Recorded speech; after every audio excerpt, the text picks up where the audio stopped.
नमस्कार साथियों, cargo work के न्यू लेक्चर में आपका स्वागत है। आज से हम वाइल्ड कार्गो कैलकुलेशन का लेक्चर सीरीज स्टार्ट कर रहे हैं। बहुत लोग टैंकर न्यूमेरिकल कमेंट कर रहे थे, इसलिए मैं सोचा कि पहले इसको कवर कर देता हूं। देखिए, वाइल्ड कार्गो कैलकुलेशन करने से पहले आप लोगों को कुछ बेसिक चीजें जरूर आना चाहिए और इसके साथ ही साथ आपको बेसिक टैंकर के बारे में आपको मालूम होना चाहिए। यदि आपको बेसिक नहीं मालूम है तो आपसे वाइल्ड कार्गो कैलकुलेशन नहीं होगा। इस लेक्चर में आप क्या क्या सीखेंगे?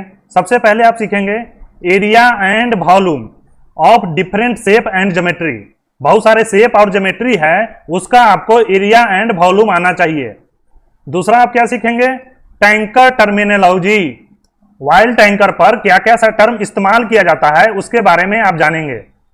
तीसरा आपको जानना होगा एएसटीएम टेबल, क्योंकि वाइल्ड कार्गो कैलकुलेशन के लिए एएसटीएम टेबल के बारे में जानना काफी जरूरी है।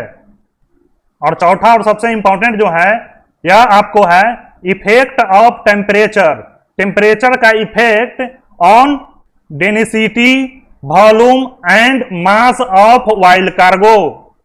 टेम्परेचर का डेंसिटी, वॉल्यूम एंड मास पर क्या इफेक्ट पड़ता है। यदि किसी वाइल्ड को टेम्परेचर बढ़ा दिया जाए या टेम्परेचर घटा दिया जाए तो ये तीनों फिजिकल पैरामीटर में क्या चेंज होता है, यह भी जानना काफी जरूरी है, तभी आपसे वाइल्ड टैंकर का न्यूमेरिकल सॉल्व होगा। तो चलिए एक एक करके हम शुरू करते हैं। सबसे पहले area and volume of different geometry.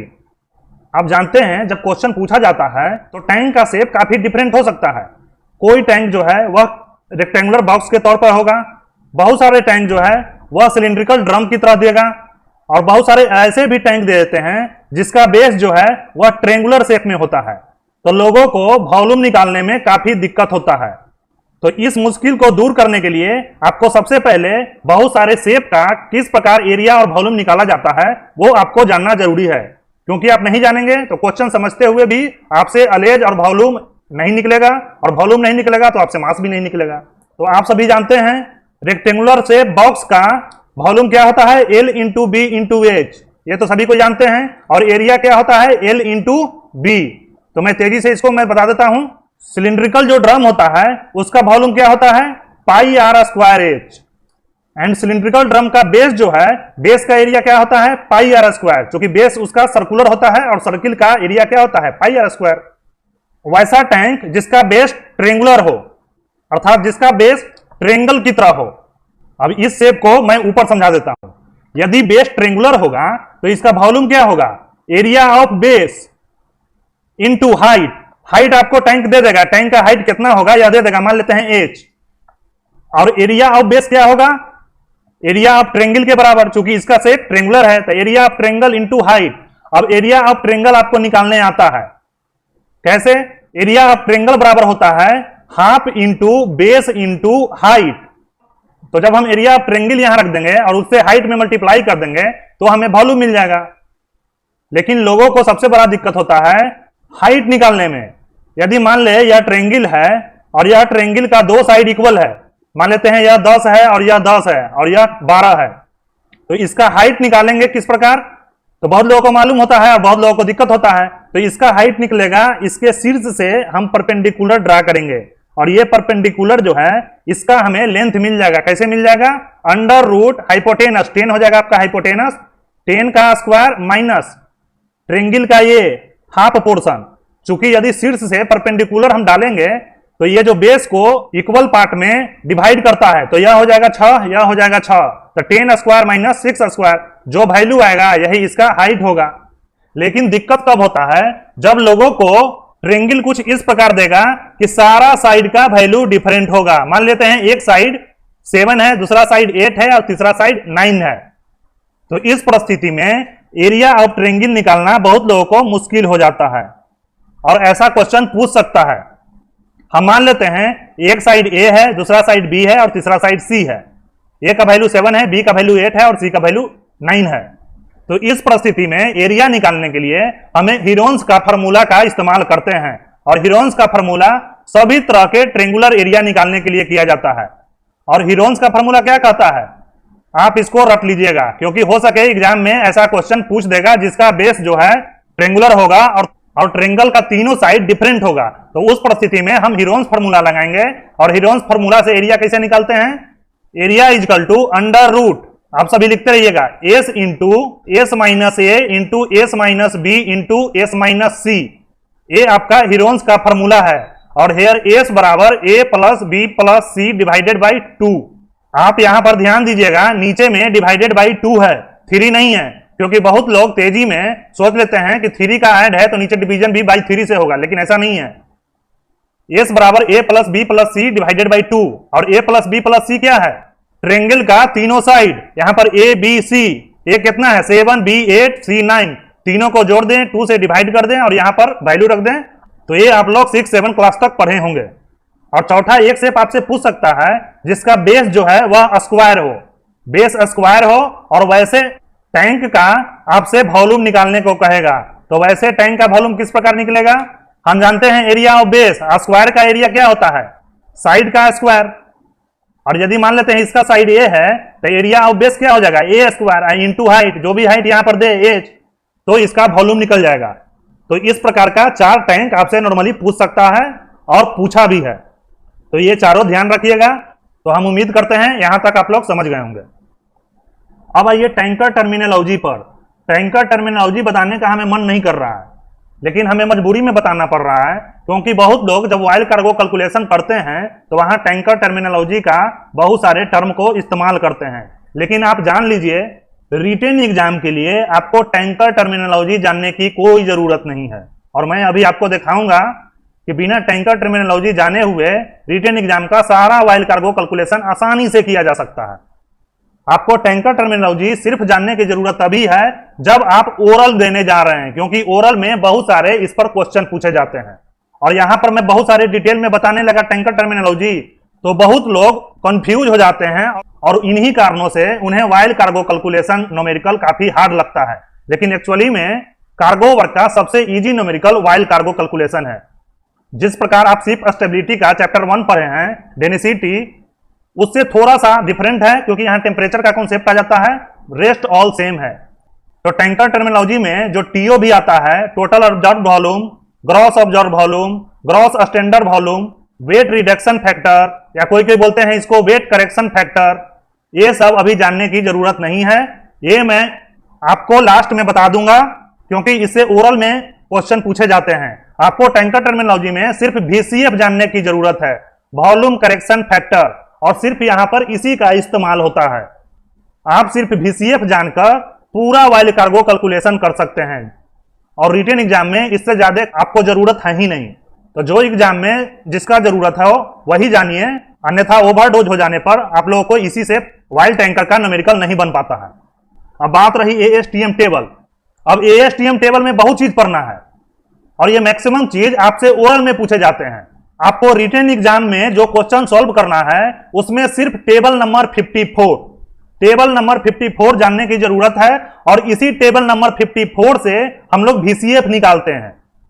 बाकी कोई भी table, table number 53, table number 56, table number 51, ये सब क्या है, उसका क्या इस्तेमाल है, वो सब आपको जानने की कोई जरूरत नहीं है। वो सिर्फ आपसे ओरल में पूछ दिया जाएगा कि इस टेबल से क्या यूज करते हैं या क्या इस्तेमाल है, लेकिन रिटेन एग्जाम में इसका कोई इस्तेमाल नहीं है। तो आपको ASTM टेबल में सिर्फ टेबल नंबर 54 जानना है, और यह मैं न्यूमेरिकल बताते समय आपको बताऊंगा कि यह कैसे इस्तेमाल किया जाता है, और टेबल नंबर 54 से हम कैसे VCF निकालते हैं। और VCF मतलब volume correction factor. Tanker terminology और ASTM टेबल पर एक सेपरेट लेक्चर बना दूंगा, और इससे क्या क्या ओरल में क्वेश्चन पूछे जाते हैं ये आप काफी अच्छा से समझ जाइएगा। तो अभी आपको जानने की कोई जरूरत नहीं है, और यदि मैं बताना शुरू किया तो न्यूमेरिकल बनाने में आप कंफ्यूज हो जाइएगा। अब आते हैं 4th नंबर पर।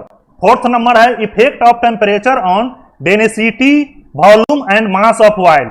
ये सबसे ज्यादा इंपॉर्टेंट है। यदि आप ये समझ गए, डिफरेंट शेप का एरिया और वॉल्यूम निकालना आप जानते हैं, और ASTM टेबल का टेबल नंबर 54 यूज करना जानते हैं, तो आपसे कोई भी क्वेश्चन नहीं बच सकता है। क्योंकि ऑयल कार्गो कैलकुलेशन का जो भी क्वेश्चन है as similar to ship stability chapter 1, और मैं आपको उस प्रकार सॉल्व करना बताऊंगा। और मैं भी अपने समय रिटेन एग्जाम में वैसे ही बनाया हूं, कभी भी TO भी या GO भी GS भी सब यूज नहीं किया टर्म, और मैं फर्स्ट अटेम्प्ट में सारा के सारा एग्जाम क्लियर किया हूं। तो चलिए अब हम effect of temperature on density, volume and mass बताते हैं। इसके लिए हमें बोर्ड क्लियर करना होगा, वो मैं क्लियर कर देता हूं। आप देखिए इफेक्ट ऑफ टेम्परेचर, टेम्परेचर का इफेक्ट किस पे डेंसिटी, वॉल्यूम एंड मास, इस तीनों पर क्या क्या इफेक्ट पड़ता है। सबसे पहले देखिए आप टेम्परेचर एंड वॉल्यूम के बीच में क्या रिलेशन है।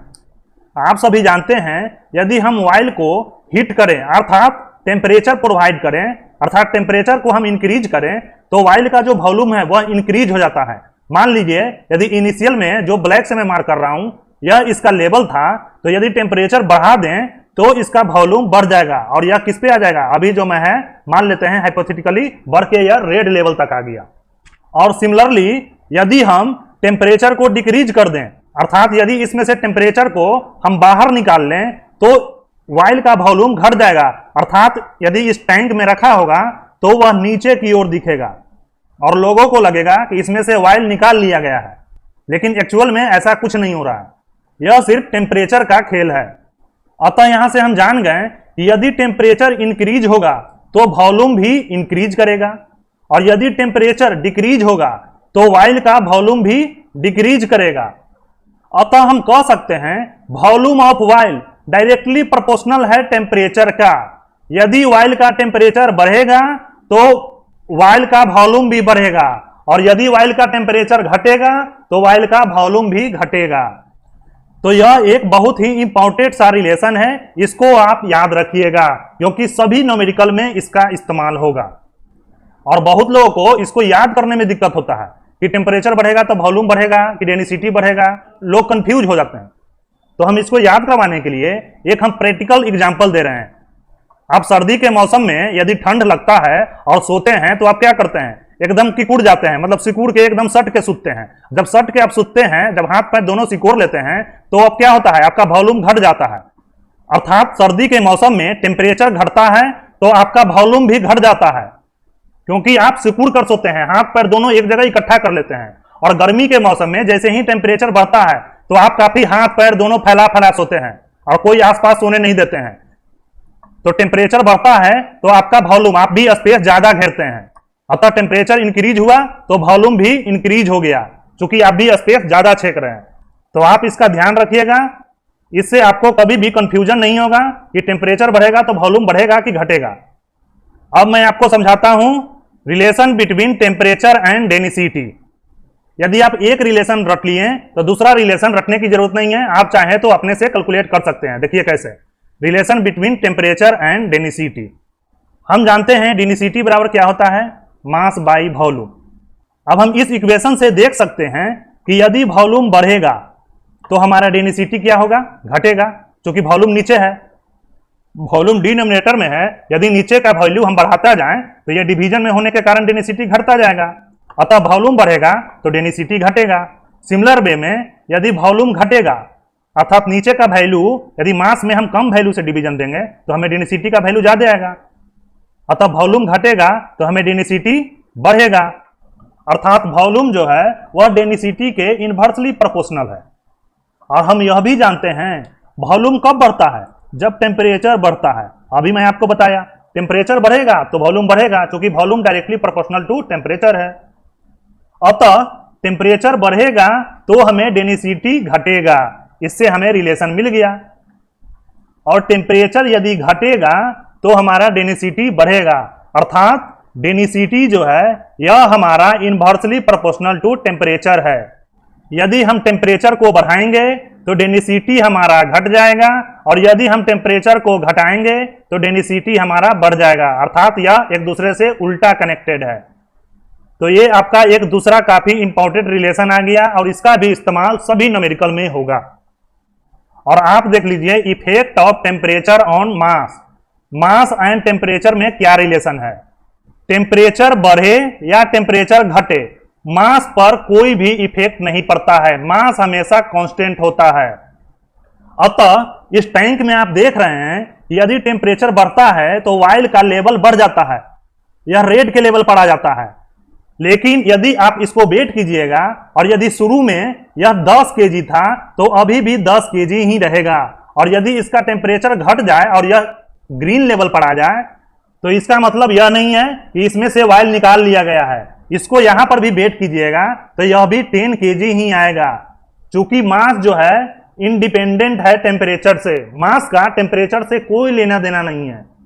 तो आप इस चीज का ध्यान रखिएगा, क्योंकि जो लोग इस कॉन्सेप्ट को नहीं जानते हैं प्रैक्टिकल लाइफ में भी लोग को मूर्ख बना सकते हैं। क्योंकि हो सकता है कि वह क्या करें, वाइल निकाल लें और टेम्परेचर बढ़ा दें और इनिशियल लेवल पर ले आए, कहें कि लो जितना लिया था हम उतना दे दिए, लेकिन वॉल्यूम जो है वह रिलेटेड है टेम्परेचर से। अतः यदि वाइल के बारे में हमें पता करना है कि यदि कोई ड्रम में वाइल रखा है तो उसमें से निकाला गया है या उसमें डाला गया है, तो हम उसके लेवल को देख के नहीं बता सकते हैं। यदि आप लेवल देख के चेक कीजिएगा तो आपको लोग मूर्ख बना सकते हैं। आपको वहां पर मास देखना होगा, इनिशियल में इसका वेट कितना था, मास यहां कहने का मतलब वेट, इनिशियल में इसका कितना मास था और प्रेजेंट में कितना मास है। यदि दोनों बराबर है तो इसमें कोई एडिशन या सब्ट्रैक्शन नहीं किया गया है। और यह जो लेवल ऊपर नीचे है यह वॉल्यूम है, और वॉल्यूम जो है टेम्परेचर पर डिपेंड करता है। अतः यहां पर आपको तीसरा काफी इंपॉर्टेंट पॉइंट आपको मिल गया, और यह आप ध्यान रखिएगा, mass is independent from temperature. Temperature का कोई इफेक्ट मास पे नहीं पड़ता है, वह टेम्परेचर से इंडिपेंडेंट है। अब देखिए सबसे इंपॉर्टेंट इक्वेशन जो कैलकुलेशन के लिए बिल्कुल जरूरी है। हम सभी जानते हैं mass is equal to density into volume होता है। मास निकालने का फॉर्मूला क्या होगा, mass is equal to density into volume. और हम यह भी जानते हैं मास ऑफ वाइल कांस्टेंट होता है। लेकिन अब बहुत लोग यह तो फॉर्मूला जानते हैं, लेकिन इस फॉर्मूला में भी एक दाव पेच है, अर्थात एक इंपॉर्टेंट पॉइंट है जो आपको ध्यान रखना होगा। यहां पर डेंसिटी एंड वॉल्यूम से जो मल्टीप्लाई कीजिएगा तो डेंसिटी और वॉल्यूम दोनों का टेम्परेचर सेम होना चाहिए। अर्थात यदि वॉल्यूम आपको 20 डिग्री सी पर मालूम है तो डेंसिटी भी आपको 20 डिग्री सी पर ही होना चाहिए, तभी यह मास निकलेगा। अर्थात तभी आप यह फॉर्मूला यूज कर सकते हैं, अन्यथा आप यूज नहीं कर सकते हैं। अतः यदि आप मास निकाल रहे हैं और यदि आपको वॉल्यूम ऑफ ऑयल मालूम है 20 डिग्री सी पर, तो आपको डेंसिटी ऑफ ऑयल भी 20 डिग्री सी पर ही मालूम होना चाहिए। दोनों 20-20 पर चाहिए, नहीं तो आपका फॉर्मूला नहीं लगेगा, और यदि आप लगा के आंसर लाते हैं तो वह बिल्कुल रॉन्ग है। सिमिलरली यदि आप मास निकाल रहे हैं तो यदि आपको वॉल्यूम 15 डिग्री सी पर मालूम है तो आपको डेंसिटी भी 15 डिग्री सी पर मालूम होना चाहिए, अन्यथा फॉर्मूला नहीं लगेगा। यदि आप ऐसा कर दिए, वॉल्यूम ले लिए 20 डिग्री सी पर और इसको मल्टीप्लाई कर दिए डेंसिटी ऑफ 15 डिग्री सी पर, लो भाई volume into density equal to mass होता है, तो यह बिल्कुल गलत हो गया। अब आपसे यह आंसर नहीं निकलेगा, यह आपका गलत हो गया। तो शिप स्टेबिलिटी का जो चैप्टर 1 है और वाइल कार्गो कैलकुलेशन का जो कॉन्सेप्ट है, इसमें मेनली जो है यह टेम्परेचर का खेला है। जो टेम्परेचर का खेला समझ गया और शिप स्टेबिलिटी का चैप्टर 1 उसको अच्छा से सॉल्व करने आता है, तो वाइल कार्गो कैलकुलेशन करने में उसे कभी परेशानी नहीं होगा। तो हम उम्मीद करते हैं आप लोग इतना तक अच्छा से समझ गए होंगे। जब भी आप मास निकालिएगा, वॉल्यूम और डेंसिटी का दोनों का टेम्परेचर सेम होना चाहिए। यदि आप अलग अलग टेम्परेचर कर दिए तो वो आपका गलत हो गया। अब आप जानिए standardisation of oil cargo calculation. Oil cargo calculation करने का स्टैंडर्ड प्रोसीजर है, और ऐसा क्यों करना पड़ा? देखिए अभी मैंने आपको बताया टेम्परेचर चेंज होने के कारण वॉल्यूम भी चेंज हो जाता है। और यदि किसी से पूछ दे हमें वॉल्यूम ऑफ वाइल बताइए, तो वो क्या करेगा, कोई बताएगा वॉल्यूम है 20 डिग्री सी, कोई बताएगा वॉल्यूम है 15 डिग्री सी, कोई बताएगा वॉल्यूम है 30 डिग्री सी, और जो जिस टेम्परेचर पर लोडिंग करता रहेगा उसी टेम्परेचर पर वॉल्यूम बता देगा। उसी प्रकार यदि डेंसिटी ऑफ वाइल के बारे में पूछा जाएगा तो अलग अलग लोग अलग अलग टेम्परेचर पर बताएंगे। कोई बता देंगे डेंसिटी है 20 डिग्री, कोई बता देंगे डेंसिटी है 30 डिग्री, कोई बता देंगे डेंसिटी ऑफ 40 डिग्री। यदि गल्फ कंट्री में लोडिंग कर रहे हो तो वाइल का टेम्परेचर वहां पर नॉर्मल टेम्परेचर 40 होगा, तो वो डेंसिटी एट 40 बता देंगे। तो इन सारी परेशानियों को दूर करने के लिए 15 डिग्री सी को स्टैंडर्ड टेम्परेचर माना गया। अतः कार्गो कैलकुलेशन करने के लिए 15 डिग्री सी टेम्परेचर को स्टैंडर्ड के तौर पर लिया गया। अतः यदि किसी भी वाइल का हम वॉल्यूम एट 15 डिग्री सी निकालते हैं तो इसका स्टैंडर्ड वॉल्यूम कहलाता है। और उसी प्रकार डेंसिटी ऑफ वाइल भी 15 डिग्री सी पर देना होता है। जब वाइल लैब में टेस्टिंग के लिए जाता है तो वहां पर जो डेंसिटी निकाला जाता है वह डेंसिटी एट 15 डिग्री सी पर निकाला जाता है। जैसे आप लोग फिजिक्स एंड केमिस्ट्री में पढ़े होंगे NTP and STP, normal temperature and pressure and standard temperature and pressure. वहां पर एक फिक्स वैल्यू को नॉर्मल टेम्परेचर एंड प्रेशर के तौर पर लिया जाता था, और उसी प्रकार एक फिक्स वैल्यू को 15 डिग्री सी या 20 डिग्री सी को स्टैंडर्ड टेम्परेचर एंड प्रेशर लिया जाता था। उसी प्रकार कार्गो कैलकुलेशन में 15 डिग्री सी को स्टैंडर्ड टेम्परेचर लिया गया है ताकि बहुत सारे कंफ्यूजन को दूर किया जा सके।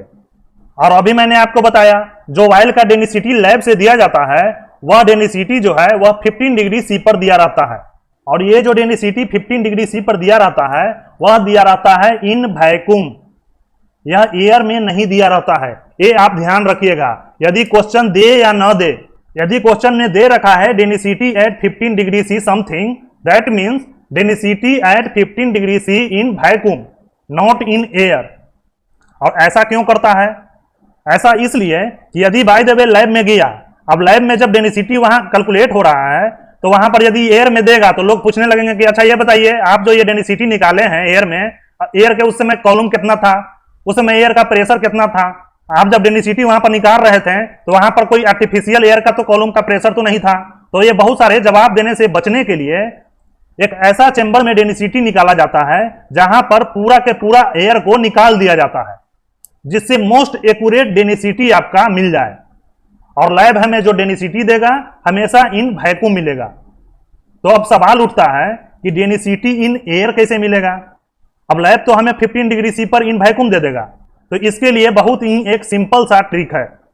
यदि आपको density at 15 degree C in air निकालना हो, यदि आपको एयर में निकालना चाह रहे हैं, तो आप इसके लिए डेंसिटी एट 15 डिग्री सी जो वैक्यूम में दे रखा है उसमें से माइनस कर दीजिए 0.0011 और घटाने के बाद जो भी वैल्यू आएगा वह होगा density at 15 degree C in air. तो यहां पर दो सवाल उठता है, पहला हमें एयर में क्यों चाहिए, दूसरा डेंसिटी एयर में क्यों घट जाता है। तो पहला क्वेश्चन का जवाब सुन लीजिए, हमें एयर में इसलिए चाहिए क्योंकि हम सारा कैलकुलेशन एयर में करते हैं, हमारा शिप भी एयर में होता है और वेट नॉर्मली हम लोग एयर में ही निकालते हैं। और दूसरा क्वेश्चन क्या था, डेंसिटी इन एयर कम क्यों हो जाता है। तो मैं आपको स्टेबिलिटी में पढ़ाया था आर्किमिडीज प्रिंसिपल, और आर्किमिडीज प्रिंसिपल में मैं बताया था व्हेन ए बॉडी पार्शियली या fully submerged in a fluid, किसमें, फ्लूइड में, it suffer a apparent loss of weight which is equal to the weight of fluid displaced. Fluid का मतलब होता है लिक्विड एंड गैस बोथ। जैसे पानी में जब जहाज फ्लोट करता है तो जितना वाटर हटाता है उतना ही उसको बुआंसी प्रोवाइड होता है, उसी प्रकार यदि कोई ऑब्जेक्ट गैस में रहेगा तो जितना गैस हटाएगा और गैस का जितना वेट होगा उतना ही उसको वह बुआंसी फोर्स प्रोवाइड करता है। और मेट्रोलॉजी में आप लोग पढ़े होंगे या ऐसे नॉर्मली आप लोग ऐसे भी जानते होंगे, अर्थ जो है अर्थ के चारों ओर एयर से घिरा है, अर्थात हम लोग जो है एक एयर के चेंबर में रहते हैं। अतः हम लोग जितना जो भी सामान जितना एयर डिस्प्लेस करेगा एयर का उतना वेट उस पर बॉयंसी फोर्स लगाएगा। अतः एयर में किसी भी चीज का वेट घट जाता है, इसीलिए वहां पर डेंसिटी एयर में कम हो जाता है। ये आप समझ गए होंगे। डेंसिटी इन एयर क्यों रिड्यूस हो जाता है, because of buoyancy force experienced by object due to Archimedes principle. तो मैंने यहां पर ओरल का दो काफी अच्छा क्वेश्चन आपको बता दिया, और ओरल में ये सब भी पूछ देते हैं जो अभी मैं आपको रिलेशन बताया था, effect on temperature on volume, effect on temperature on density, effect on temperature on मास, ये सारे चीज आपसे पूछ देंगे। आपसे तीसरा सवाल यह भी पूछ सकते हैं कि हम 0.0011 क्यों घटाते हैं, कोई दूसरा वैल्यू क्यों नहीं घटाते हैं, ये भी तो हो सकता है, बिल्कुल सही क्वेश्चन बन सकता है। वाई वी सबट्रैक्ट 0.0011, तो मैं आपको इसका आंसर बता देता हूं, because of density of air जो है वह होता है 0.0011 टन पर मीटर क्यूब। एयर का डेंसिटी अप्रॉक्स 0.0011 टन पर मीटर क्यूब होता है।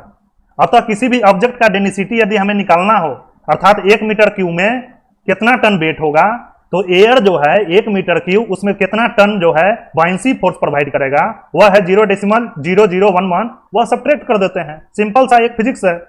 तो अब हम उम्मीद करते हैं इतना तक आप लोग समझ गए होंगे। अतः आप समझ गए होंगे यदि आपको वेट अर्थात मास निकालना है और यह निकालना है वैक्यूम में, तो आप क्या करेंगे, डेंसिटी इंटू वॉल्यूम। और मैं आपको बताया डेंसिटी भी होना चाहिए सेम टेम्परेचर और वॉल्यूम भी होना चाहिए सेम टेम्परेचर। और यदि वैक्यूम में निकलना है तो डेंसिटी एट 15 डिग्री सी चाहिए इन वैक्यूम जो लैब में दिया हो, और वॉल्यूम चाहिए आपको 15 डिग्री सी पर। और यदि आपको मास इन एयर निकालना हो तो आपको चाहिए density in air at 15 degree C. ये किसमें चाहिए? एयर में, into volume at 15 degree C. तो अभी मैं आपको जितना कॉन्सेप्ट बताया, सिर्फ इसी कॉन्सेप्ट का इस्तेमाल करके आपको वाइल्ड कार्गो कैलकुलेशन का टोटल के टोटल न्यूमेरिकल बन जाएगा। ये मैं आपको गारंटी देता हूं। अब देखिए आपको क्वेश्चन किस प्रकार पूछेगा। नॉर्मली क्वेश्चन जो है वह दो प्रकार से पूछता है। एक में आपको जो है डेंसिटी एट 15 डिग्री सी दे देगा। अब मैंने आपको बताया क्वेश्चन में लिखे या ना लिखे, लिख दिया है तो बहुत बढ़िया, यदि आपको नहीं लिख रखा है तो आप मान के चलिएगा ये लैब से दिया गया डेंसिटी है और यह होगा इन वैक्यूम। तो क्वेश्चन में आपको डेंसिटी दे देगा, क्वेश्चन में आपको पूछेगा मास, आपसे पूछेगा अलेज, और आप जानते हैं मास के लिए क्या निकालना होगा? डेंसिटी एंड वॉल्यूम, और दोनों चाहिए 15 डिग्री सी पर। तो हमें डेंसिटी तो 15 डिग्री सी पर मालूम है, वॉल्यूम हमें 15 डिग्री सी पर निकालना होगा। और यदि हम निकाल लिए हैं तो हमारा क्वेश्चन का सॉल्यूशन हो गया। और क्वेश्चन में वॉल्यूम 15 डिग्री सी पर नहीं देगा, आपको क्वेश्चन में वॉल्यूम देगा अदर देन 15 डिग्री सी। मान लेते हैं वह दे दिया वॉल्यूम एट 30 डिग्री सी। अब आपको वॉल्यूम ऑफ 13 डिग्री सी को वॉल्यूम एट 15 डिग्री सी में कन्वर्ट करना होगा। अब 13 डिग्री सी के वॉल्यूम को 15 डिग्री सी के वॉल्यूम में कन्वर्ट करने के लिए VCF की जरूरत पड़ता है, वॉल्यूम करेक्शन फैक्टर। इसके नाम में ही है, यह ऐसा फैक्टर है, अर्थात यह ऐसा गुणक है कि यदि वॉल्यूम में अप्लाई कर दें तो हमें 15 डिग्री सी पर वॉल्यूम आ जाएगा। और VCF निकालने के लिए हमें ASTM टेबल का 54 नंबर टेबल चाहिए, और सिर्फ 54 नंबर टेबल का इस्तेमाल करके हम VCF निकाल लेंगे। और इस VCF से हम वॉल्यूम एट 15 डिग्री सी निकाल लेंगे। Volume at 15 degree C, density at 15 degree C मिल जाएगा। हम अब आसानी से वेट ऑफ ऑयल अर्थात मास ऑफ ऑयल निकाल लेंगे। आप चाहे तो एयर में निकालना हो एयर में निकाल लें, आप चाहे वैक्यूम में निकालना हो तो वैक्यूम में निकालें, लेकिन आप एयर में निकालिए क्योंकि सिर्फ एयर में होता है। और यह कैसे होगा मैं आपको क्वेश्चन बनाते समय बताऊंगा। और दूसरा तरीका का आपसे क्वेश्चन पूछेगा, आपको डेंसिटी जो देगा वह अदर देन 15 डिग्री सी पर देगा। वहां पर डेंसिटी 15 डिग्री सी पर नहीं रहेगा, और उस क्वेश्चन में DCF देगा, डेंसिटी करेक्शन फैक्टर, वहां पर दे देगा। सपोज मान लीजिए दे दिया 0.0015 पर डिग्री सी, अर्थात 1 डिग्री सी चेंज होगा टेम्परेचर, तो डेंसिटी जो है 0.0015 चेंज हो जाएगा। और हम जानते हैं यदि टेम्परेचर बढ़ेगा तो डेंसिटी घटेगा। तो हमारा मान लीजिए यहां पर 20 डिग्री सी पर डेंसिटी दिया है, आप 25 डिग्री सी पर निकालना है, तो टेम्परेचर बढ़ रहा है, डेंसिटी घट रहा है, तो कितना घटेगा? 1 डिग्री के लिए 0.0015 तो इंटू 5 कर देंगे। तो दूसरा तरीका का यह क्वेश्चन होगा। तो यहां पर आपको डेंसिटी वॉल्यूम दोनों सेम टेम्परेचर पर मिल जाएगा, दोनों में मल्टीप्लाई कीजिएगा फिर मास आ जाएगा। आपको वॉल्यूम में एरिया ऑफ बेस से डिवीजन कीजिएगा, आपको अलेज मिल जाएगा। तो क्वेश्चन बस इतना ही रहता है। तो आपको सिर्फ याद रखना है, यदि डेंसिटी 15 डिग्री सी पर दे दे तो आपको ASTM टेबल यूज करना है। एकदम आप गांठ बांध लीजिए, यदि डेंसिटी 15 डिग्री सी पर हो तो आपको ASTM टेबल 50 नंबर 4 यूज करना है, और VCF हमको निकालना होगा, और VCF से ही हमें क्वेश्चन सॉल्व होगा। यदि क्वेश्चन में DCF दे रखा है, डेंसिटी करेक्शन फैक्टर, उस समय डेंसिटी आपको दे देगा 20 डिग्री सी पर, 25 डिग्री सी पर, 30 डिग्री सी पर, 15 डिग्री सी पर दे सकता है। ऐसा कोई जरूरी नहीं है कि 15 डिग्री सी पर ना दे, लेकिन नॉर्मली नहीं देता है। यदि आपको DCF दे दे तो आपको टेबल की जरूरत नहीं है। आप ये गांठ बांध लीजिए, यदि आपको DCF दे दे तो आपको टेबल की जरूरत नहीं है, डायरेक्ट बिना ASTM टेबल के आपसे सॉल्यूशन निकल जाएगा। अब ये क्वेश्चन का सॉल्यूशन किस प्रकार होगा, ये सारा कॉन्सेप्ट का इस्तेमाल करके मैं आपको नेक्स्ट लेक्चर में बताऊंगा। तब तक के लिए धन्यवाद। यदि मेरा वीडियो लेक्चर पसंद आ रहा है तो मेरे चैनल को सब्सक्राइब कीजिए, लाइक कीजिए और दूसरों मित्रों को शेयर कीजिए, ताकि ज्यादा से ज्यादा वीडियो हम आपके लिए बना सकें। तब तक के लिए धन्यवाद। Thanks for watching the lecture. यदि मेरा काम पसंद आ रहा है तो चैनल को सब्सक्राइब करें, वीडियो को लाइक करें और दूसरों मित्रों को शेयर करें।